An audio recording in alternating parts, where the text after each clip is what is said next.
पार्लिमानी अमूर चलाने के लिए कायम खुसूसी कमेटी का इजलास अब 2 बजे दोबारा होगा। खुर्शीद शाह की जेर सदारत कमेटी का एक इजलास आज सुबह 10 बजे हुआ था। इसी पर बात करेंगे डॉन न्यूज़ के नुमाइंदे इरफान सदुसई से। इरफान सदुसई, इस सवाल से क्या खबरें आपके पास? जी, पार्लिमानी कमेटी का इजलास आज सुबह 10 बजे हुआ, जिसमें जो एजेंडा था वो मुलतवी कर दिया गया था और उसमें यही तजवीज किया गया था कि जो कौमी असम्बली का सेशन है वो आगे कर दिया जाए, 11:30 बजे की बजाय 4 बजे किया जाए और 2 बजे मजीद इनका जो इजलास है वो होगा और जिसमें इन्होंने कुछ अहम फैसले करने, इसलिए ये वक्त मांगा था चूंकि काबीना का इजलास था और उसके बाद कौमी असम्बली का भी इजलास था, तो ये चाह रहे थे कि जो आईनी तरमीम आए उनके ऊपर सैर हासिल गुफ्तगू हो जाए और चूंकि इस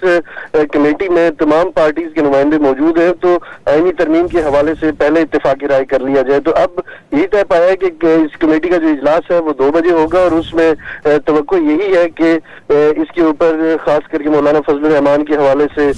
जो तहफ़्फ़ुज़ात का इज़हार किया जा रहा था कि शायद वो हुकूमत के साथ नहीं होंगे, तो इस कमेटी में ये मामलात भी ज़ेर बहस आ सकते हैं और पार्लिमानी अमूर चलाने के हवाले से कुछ अच्छे फैसलों की तवक्कुआत है। जी, बहुत शुक्रिया आपका।